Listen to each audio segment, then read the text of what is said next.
That's it. That's right. I am so glad to be with you. For those of you who do not know me, I'm Jacob Kesling, and I am the teaching pastor at Community Church in West Milton, and it is really my pleasure to be here with you. This year's kind of different because last year I got to meet a lot of the juniors who are now seniors and got to know some of you, and it's great to see how so much of you have changed and matured over the summer, and great year. Some of you have no clue, and there's a lot of new students too, so if you just randomly want to come up and talk to me, I'm fine. I'm good at talking to brand new people. I'm great with that. Just introduce yourself. I will forget your name. I'm horrible with names, so as some of the seniors will even tell you that, I've been yelled at, looked at, like, how dare you forget my name? And I'm sorry for that. You know, I was thinking about how, you guys went to the book of John, and I was like, man, how many amazing stories are in the book of John? I mean, there's raising Lazarus from the dead. That would be a really cool one to do, or all these miracles. There's the feeding of the 5,000. That's really cool, and, they steal a little boy's lunch. It's bad, but they do that. And all this, raising this paralyzed guy through the roof, and they just do this deconstruction of this house. Like, that would be really cool.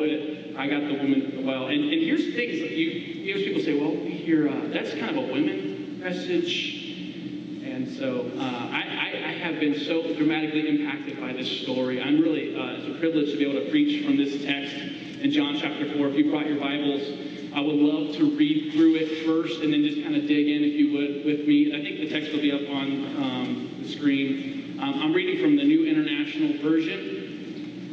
Is anybody here still read King James? I'm just curious. Woo! There's nothing wrong. Nothing wrong with it. It's good. It just sounds, when you see thee and thou and thine and bestoweth, and it just sounds so great. But I read NIV. I'm not very smart. So let's read through this text, if you would, with me, and we'll pray, and we'll dig in this text. And it's John chapter 4, verse 1. And when I stop, you can stop with me. It says, now when Jesus learned that the Pharisees had heard that Jesus was making and baptizing more disciples than John, though Jesus himself did not baptize, but only his disciples, he left Judea. So you see, I'm not smart. It's King James on mess. He left Judea and departed again for Galilee. And he had to pass through Samaria. He had to pass through Samaria. And I'll explain that just in a minute. It's just such a great phrase. So he came to a town of Samaria called Sychar, near a field that Jacob had been given his son Joseph. Jacob's well was there, so he was Jesus, weary as he was from his journey, was sitting beside the well. It was about the 6th hour. It was about noon, about 12 o'clock. A woman from Samaria came to draw water. Jesus said to her, give me a drink, for his disciples had gone away into the city to buy food. The Samaritan woman said to him, how is it that you, being a Jew, ask for a drink from me, a woman of Samaria? For the Jews have no dealing with Samaritans. Jesus answered her, if you knew the gift of God and who it is that's saying to you, give me a drink, you would have asked him, and he would have given you living water. The woman said to him, sir, you have nothing to draw with, and the water is deep. Where do you get that living water? Are you greater than our father Jacob? That's not why I like this text, by the way. He gave us the well to drink from as himself, to drink from it himself, as his sons and his livestock. Jesus said to her, everyone who drinks from this well will be thirsty again, but whoever drinks from the water that I give him will never be thirsty again. The water that I give him will become in him a spring of water welling up to eternal life. And the woman said to him, sir, give me this water so that I will not be thirsty, nor have to come here to draw water. Jesus said to her, go call your husband and come here. The woman answered, I have no husband. Jesus said to her, you're right saying, I have no husband. For you have 5 husbands. You've had 5 husbands. And the one you are now with is not your husband. What you have said is true. The woman said, sir, I perceive that you are a prophet. Our fathers worship on this mountain, but you say in Jerusalem, the place where people ought to worship. Jesus said to her, woman, believe. These words are really small. Sorry if I skip something. You worship what you know, but we worship we don't know, for salvation is of the Jews. Verse 23, for the hour is coming and is now here, and when the true worshipers will worship the Father in spirit and in truth. But the Father is seeking for such people to worship him. God is spirit, and those who worship him must worship in spirit and truth. And the woman said to him, I know that the Messiah is coming, who is Christ. And when he comes, he will tell us all things. And Jesus said to her, I who speak to you am he. That must have been a powerful moment. Just then the disciples came back. They marveled that he was talking with a woman, but no one said, what do you seek, or why are you talking with her? The woman left her water jar, went away to town, and said to the people, "Come, see a man who told me all I ever did. Can this be the Christ?" They went out of the town and were coming to him. Let's pray. God, thank you for this text. God, thank you for your word. It is powerful. Lord, thank you for bringing me through a season in my life to be able to see how this text applies in such a beautiful way to my life. And God, I pray this morning you will help these students see you in a different way. God, that they would see themselves differently, Lord, that they would understand maybe today, God, something differently about their relationship with you and how it affects their relationship with others. Bless us this time. I pray this in Jesus' name. And everyone says, oh, y'all are just tired or something. Okay. Let me open this up, just telling a little bit about my personal story. And again, when I say this, I'm gonna share this stuff, and this is not about like, oh, poor Jacob. But I want just to kind of tell you a little bit about where I came from. I grew up when I was little, I was in Vandalia. When I was in third grade, my parents went through a divorce. And in third grade, I have no memories of my father. My dad always worked 2 or 3 jobs, and I know it sounds funny to say that, but I really don't have any memories of my dad being around. And at the time, it was fine. I was always at my friend's house. We lived on a pig farm, and I know it sounds weird, but it's actually kind of fun. There was always something to do, building tunnels, haunted tunnels and haylofts and playing laser tag. It was just a lot of fun. We grew up on a pig farm. I was always at my friend's house. I have no memories of my dad. At 4th grade, Stephen Thrust, for me personally, and I thought it was my fault, and I remember just really internally wrestling with this. My dad then moves out. My mom moves out. We moved to New Lebanon. I started going to Dixie in New Lebanon. My dad moves out to another place, and we start hanging out with him, but 3 months later, he told us to bring a nice set of clothes because we're going to go out somewhere nice to eat, so we did so, and we ended up going to the courthouse, and he was getting married 3 months later. Again, still devastated by the divorce. My dad's getting remarried, and trying to find within myself a way to be happy for him because it was one of our Sunday school teachers at church. You know, we knew who she was. It was a wrestling match within me. That didn't take very long. In the visitations of my dad's house, we realized, or I felt like Dad had us over there specifically to do his chores, to clean out the gutters and rake the leaves. We really didn't spend much time with him. And I didn't mention that his new wife had a daughter. And my dad, all of his life, we knew this not because he told us, but my mom has always wanted a daughter. It's just me and my brother. And I'm the youngest. I'm the baby of the bunch. I got away with a lot of stuff. Who's here's the youngest? Anyone in here youngest? Isn't it great? So he marries this new woman, and she has a daughter, and now he has a daughter. He adopts her. She takes our last name. And we go over there at Christmas time, and her presents under the tree are plentiful, and we get one present. And again, it's not a huge deal, but at the time when I was a kid and I'm struggling and I'm wrestling, one present equals they love her more than they love me. And again, he never said that, but for me, I was already wrestling with things that were going on in my life. And I went over there, and it seemed to validate the very feelings that I had in my life. And so as life kind of moves on, I realized that my relationship with my mother, again, wasn't horrible. We were friends, but she tended to have other things to do. Not that she went out. She would read books, and she would watch TV. She would never really come to my games and any of that stuff. My dad would never come anywhere. Eventually, we stopped visiting in my dad's house altogether. It would be an every 6-month phone call out of the duties of the father, I reckon, at the time. My dad recognized that I didn't want to really have a relationship with him either. And the reality of it is whether I wouldn't have said anything to the sort then, but I look back and say that has such a dramatic impact in my life, not having a dad around. Anybody in here who not have a dad around? You cannot tell me. I mean, again, right now you might say, okay, it's fine, I'm fine, but there is such a dramatic impact on your life not having a dad around. Some of you have dads who are still married to your mother, but you don't have a relationship with them. You're not around them very often. They work too much, or they are much like a lot of parents who decide to be disengaged, and you cannot say it does not impact you. It dramatically impacted my life. As I grew older, I found myself jumping from relationship to relationship to relationship to relationship. I realized there was something missing in my life. Now, to back up a little bit, when I was a kid, I understood the gospel. I knew Jesus died on the cross. Heaven knows I knew about sin. I was that kid who would run out of class and go hide somewhere, and the teachers would be looking for me for about 15 minutes and stuff. I was that kid, talking too much, like, will you be quiet? And they would put me out by the water fountain, wipe my smiley face off. I was that kid. I knew what sin was, and I knew I was a sinner. It was not a big deal. Okay, I was like, yes, and I'll sit here in a minute. I mean, it was just kind of how I was when I was your age. I talked too much. Now I get paid to talk. High five. Thank you, thank you, thank you. So interesting to me. Again, I understood the gospel. I even prayed. I think I watched like Wizard of Oz or something. That witch scared me, and I was like, I don't want to go to hell. And I remember praying this prayer and asking for this fire insurance. I don't want to go to hell because I know I'm a sinner and I deserve that. Jesus died on the cross, and so I prayed this prayer. But I cannot say at all that I lived for Jesus throughout my teenage years. You see, here's what happened in my life. I felt like there was something missing in my life. And part of it was because of what was going on in the dynamic of my home. Part of it was because I was running fast away from Jesus and what he had for me. Whether I was saved or not, I was a guy who would smile and be the life of the party on the outside, but inside I was dying. And some of you can relate to that because some of you show up to school with a smile on your face, but you have deep hurt in your hearts.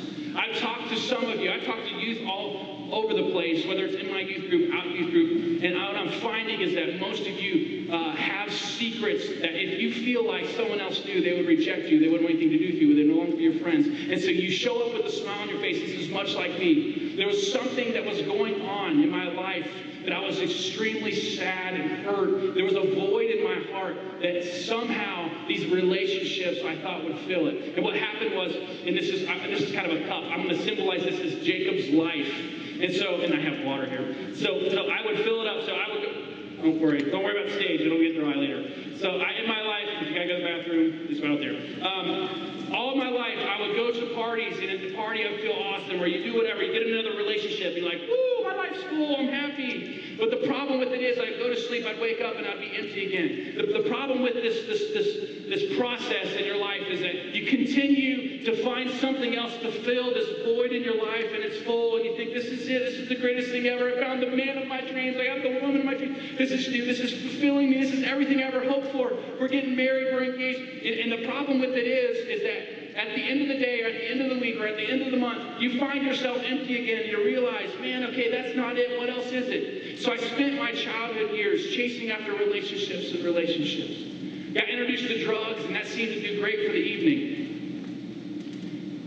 Alcohol, having fun. Let's forget about this pain and hurt. Let's numb it out by alcohol and drugs. Let's just go party and just pretend like nothing's wrong, because that'll deal with it for the moment. And every single morning, I would never share this with anybody, but I always would sit up in my bed and say, is this really what life's all about? Because I woke up empty all over again. And I'm reading this text today. I want you to read. We're going to go through this with this very perspective in mind. Now, Jesus had to go through Samaria. In verse 4, he had to go through Samaria. Jesus was a very busy person. If you've read through the Gospels, people were cramming up to get to him. Whether they wanted a miracle, some of them wanted to hear his teaching, someone to catch him and all kinds of stuff. Jesus was a busy dude, and he had to go through Samaria. And here's what we may not understand. You never went through Samaria. Jews went around. It was you couldn't really be around these people. It was sinful. They're unclean. They're not Jews. So to go through Samaria, it's like, whoa. We read these texts and we don't recognize how significant this is, but Jesus had a mission. He wanted to meet this person. And this is what's so beautiful about this text, is when we realize that it's not a man, it's a woman. And it's a woman with a horrible reputation. He stood on his busy schedule and said, I have an appointment. And again, I look at my own life, and I really believe that God specifically, strategically put things in my life because he wanted to meet me as well. And this morning, he wants to meet you. So he came to a ground called Samaria called Sychar, the plot of ground Jacob and the given the well. And I'm reading this through again, not all of this, okay? And it was about noon. And here's what's significant about this. It was not normal for women to go alone to the well. They would go in groups. They would go early morning or late evening because it was the cool of the day. The fact that she's going at noon says that she does not want to be around the people. See, here's what happens. We isolate people from ourselves when we have our own issues. Now, we might be around a group of people, but what happens is you decide, I am not going to let them in on who I really am, what's really going on in my life. We isolate ourselves from that. We decide to take it on our own. We deal with it on our own. We cry on our pillow at night with the hurt and pain that we're suffering through, whether it's through family issues, relationships, whether it's through sickness that we have, whether it's whatever it is. We decide to do it on our own. This woman decides to go to the well on her own. She does not want to be around these other women, partly because I believe is these women knew what kind of woman she was. 5 husbands, what a horrible reputation. Can you imagine? Look at her. I mean, here she comes, hide your husbands. The kind of fun talk, she's going to go after your man too. And she goes alone. Some of you feel lonely, and again, like I said, the more people I talk to, the more I recognize this is a larger problem than you think. Because you guys have learned to fit into culture, you gotta smile and fit in, act like nothing is wrong. Jesus knows exactly what's going on with this woman and makes an appointment to meet her this day. And this is what I love about this story. And so, let's go on with the story text. All right, let me flip pages and they're stuck. The Samaritan woman said to him, so Jesus then asked her, can I have a drink of water? Let me ask you this question. What's this woman's name? Woman at the well. Isn't it so interesting? It's interesting. We look at this, the woman of ill repute. What's her name? She's known by her problem. Now, many of you would know that this woman's had 5 husbands, and we've just read the text, but she has no name. It's so easy for us to try to define ourselves by our problems. It is so simple for us to think that this problem that I have owns me. You see, I was known as the guy who always has to have a girlfriend. Sleeps around with everybody. They had all these names for me. They typically don't beat guys up for that kind of stuff, just girls. But the reality of it is, I had all these things because these people that were talking to me, they were not Christians, nor did they understand where I came from. They didn't understand what was happening in my home. They didn't understand the hurt and the pain that I was feeling deeply. What they saw was me interacting in relationships. What they saw was me totally being unhealthy thought process. What they saw was me, again, using relationships, drugs, and alcohol to try to find satisfaction. I became defined by my problems. And here is this woman at the well. None of us know her name. And I believe she's been at a place in her life where she's been defined by her problems. This is the very reason she goes alone at noon for water. Been defined by her problems. She was hiding from others. The Samaritan woman said, let me back up. Will you give me a drink, Jesus says. His disciples got into town. It was just those 2. And she says, why are you asking me for a drink? You're a Jew, and I'm a Samaritan, and I'm a woman. Why are you talking to me? No one talks to me. Jesus had an appointment, a very, very important appointment, because Jesus wanted to dig in to the depths of this woman's soul. See, Jesus knows what we don't know. We look at the outward stuff. We look at all that, they're really funny. Someone can be extremely funny but have very deep, dark pain and hurt in their life. We look at the exterior. God looks at the heart. Jesus shows up because he's going to minister to her heart. This woman is hurting. This woman is lonely.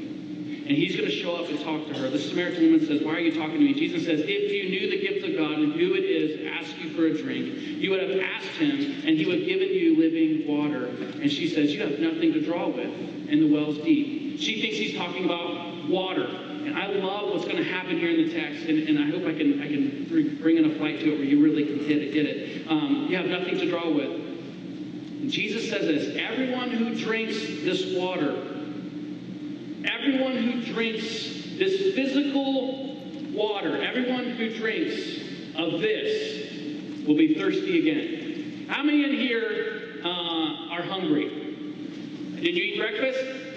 Did you eat dinner last night? Did you have lunch yesterday? The reality of it is you can consume food and water, drink, but you will be hungry again and you will be thirsty again. It's a known fact. And Jesus is telling her, again, they're talking about literal water. She understands this very concept. Yes, I know that. I got water yesterday. I'm going to have to come back tomorrow because we got to drink water. I know we cook with it. I don't know if they use it for their bathroom, but they're going to use it for some water. They got to come back every day. Because if you drink of this water, you're going to be thirsty again. Okay, I want you to capture this because he's going to transition this story in a most beautiful way.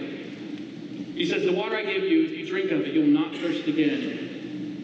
Whoever drinks the water I give them will never thirst. Indeed, the water I give them will become in them a spring of water welling up to eternal life. And the woman said to him, Sir, give me this water so that I won't be thirsty and have to come here to draw water. Now, if someone said, listen, if you drink this, you'll never be thirsty again. I don't even know why she's having this conversation. Well, hey, give me a drink of that stuff. Whatever, it just seems kind of ridiculous to me. But she's saying there must be something different about this man who's talking to her where she's like, give me a drink. Again, she's thinking he's talking about literal water. Give me this water. And here is the most beautiful transition ever. Because he's getting ready to take this analogy, sitting by a well, getting water, this woman who was at noon there hanging out with her, in her deep, dark sorrow and pain, wanting to be loved and accepted. And here's what happens. He doesn't say, here, have a drink. He doesn't say, well, you must believe that I am going to die on the cross and that you are a sinner. He doesn't. Here's what he says. Go, call your husband, and come back. Go, call your husband, and come back. Now, she does what many of us do. I don't have a husband. Like, you guys do this too. Let's say you say, Mom, I'm going to the library. Hi, have fun. But what you did tell her is all the places you're going to go before the library. You know what I'm saying? You guys know you do this. Where'd you go? I was at the library. That's true, but there was other places. Anyway, you all do that. Don't do it anymore. Anyway, so what happens is, I don't have a husband. That is so true. She's not trying to unfold her history and past. You see, people in town know who she is, but this man, this Jew, doesn't know, and she's thinking, I'm going to play it safe. I don't have a husband. And Jesus unfolds to her that he is somebody supernatural. He says, that's right. You say you have no husband. The fact is you've had 5 husbands, and the man you're now with is not your husband. Well, you've said it's quite true. Okay, now let's connect the dots here. We've just been talking about, I spit. We've been talking about water. We've been talking about being thirsty. We've been talking about getting our satisfaction from drinking, but the problem is that you're going to be thirsty again. And Jesus is getting ready to teach her something, and he's not necessarily saying it out loud, but he's transitioned this. If you have this water I drink, you'll never be thirsty again. I don't understand what you're saying. Go get your husband. Here's the deal. This woman decided that maybe that next relationship, maybe that next husband, maybe if I get married again, what if that next one, he's such a great guy.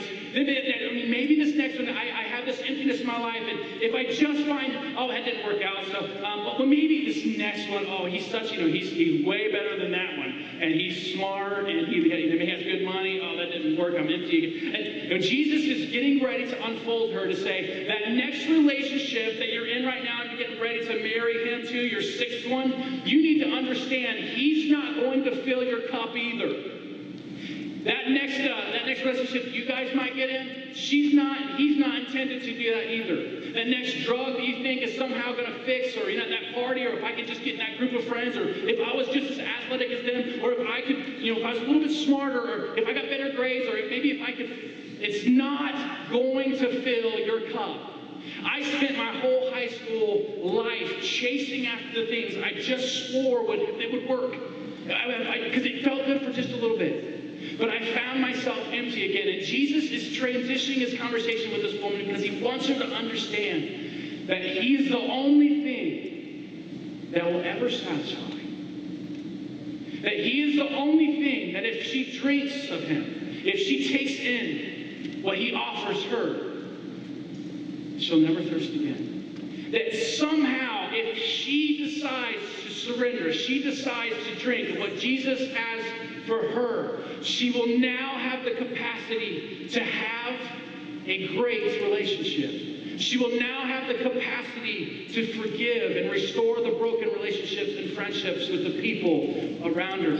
Everything will change. This doesn't, in my life, I knew the facts of the gospel. It's really hard for me to look back and say I was saved. But let's say I was. I was running from God. I did not care about God. Except for a couple times when I was in serious trouble and I was praying. Okay? I did not care. My decision making had nothing to do with how's God going to feel, think. I did not care about that. Matter of fact, I think I would never said this out loud, but I was angry at God because of what he's put me through. God, if you're a loving God, then why on earth would you put me through a divorce at such a young age? Go marry someone with a daughter, and then all this rejection I felt. And why on earth? And when I asked my mom, she come to my football game my senior year, and she said, I'll be there. She never shows up. My principal drives me to the hospital, and I'm looking out the rear view, or the passenger side window, and I'm crying, thinking to myself, why can't the people who should love me the most not show up in my life? God, why would you give me parents who do not want to show up in my life? God, why? I mean, I was angry at God. I mean, the circumstances of my life were horrible. And because of it, I was reacting to these things. I'm not blaming them. I had to make my own choices. But I sat there just in agony trying to figure out how to fill this void in my life. And at 20 years old, I was much like this woman at the well. And Jesus reminded me, that next relationship's not going to do it. That next drug, the next high, the next party, the next dance club, that none of it's going to do it. And I recognized this. I remember I went to my mom. I said, Mom, because at the time she started going back to church and I started watching change happen in her life. She was reading her Bible all the time and writing her prayer journals. And I said, Mom, I should be happy with my life. I have a great job here. We buy a house. I have a motorcycle. I have a nice car. I should be happy with my life. I'm miserable. She said, go to church. Yeah, right. That's going to help. Hypocrites, I want to be around them. I mean, because I understood what happened when my mom and dad got divorced. My mom moved with another woman, and so the church decided to say, Jacob's mom's gay. That's awesome. Let's go to church. And of course, I had a mullet and earrings. It didn't help any, but I didn't want to be around church people. And church people represented God. I didn't be around him either. But God met me at 20 years old. 20 years old, and much like this woman at the well, I recognized that I've been running towards stuff that will never satisfy. It won't. And I knew that. I had done it enough, long enough, and enough of stuff, and I recognized that the pathway I was going down was a very bad one. And I knew that if I went any further, I was looking at some serious legal issues and imprisonment and whatever the case is. And God met me at a place in my grandma's living room at 20 years old, just as much like this woman at the well. And he changed my life forever. And here's what I want you to see in this text, just to transition through this. They have this odd conversation, but when the disciples came back in this conversation that he had with her, I want you to see that something happened. Something amazing happened. This woman came to draw water from the well. This woman has an emptiness in her heart and in her life. This woman has spent her whole life trying to figure out how to keep this cup full and found herself just like this. She'll never keep it full. Never. But see what happens here. It says this in verse 28. It says, then leaving her water jar, the woman went back to town and said to the people. See, here's the same thing happened to me. See, when I came back to church on a Sunday night, and that Sunday night I knelt down at my grandma's couch, and I surrendered my life to Jesus, because somehow, when I went to church, I don't remember what the preacher preached. It wasn't like this awe-inspiring message, and I was like, I'm convicted. But somehow being in the presence of believers and somehow this filling of the Spirit, the thing that was missing was full and overflowing. I didn't understand it, but somehow I showed up at church.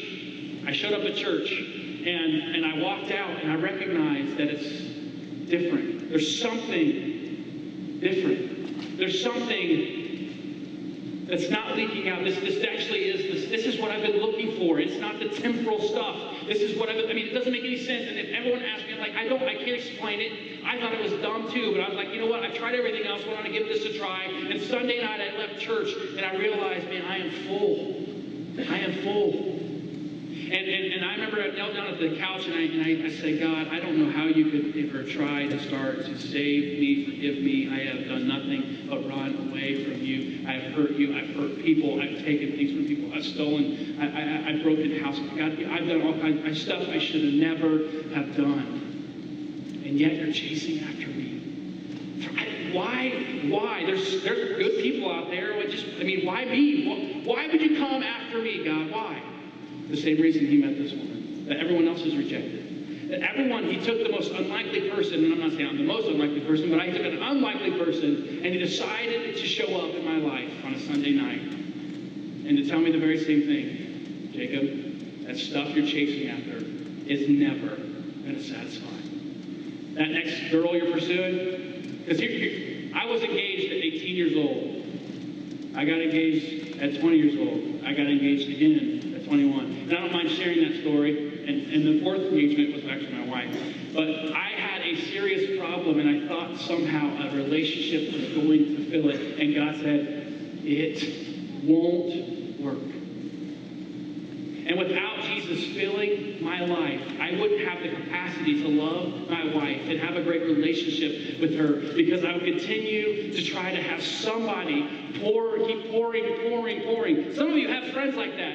Or some of you are like that. You continue to need something from someone. I need more attention. I need more time. I need more of this. I need you to say you love me more. I need you to touch me. I need you to... Some of you are like that. Some of you have friends, girlfriends, boyfriends who are like that. Understand the same dynamic is going on, and Jesus will be more than happy, and I believe wants to with all his heart to meet you right where you're at and say, that will never satisfy. And you know it. I believe you know it as well as I knew it. You've been down this road long enough to understand this pathway is not going to satisfy you at all. And so you have to make a decision, as I did when I was 20 years old. It's just to surrender all. She left her water bucket behind because she no longer needed it. You see, when I first made the decision to say, I want to follow Jesus, no turning back. It's not like I made this checklist. All right, stop smoking, check. No more smoking weed, check. I didn't need it anymore. It wasn't one of those, now I'm in church, I got to be a good boy, cut my mullet off, and I got to take my earrings out. It had nothing to do with that. I was filled. I no longer had this deep yearning within myself and this wrestling match that I was trying to fill with these things. I just didn't need it anymore. My friends didn't understand, because I was the guy who's like, let's go to the club, let's go. And all of a sudden, I didn't need it anymore. I was satisfied. In the same way this woman left her bucket behind, I left that life behind me because I understood it will never satisfy. Some of you in here are going down the very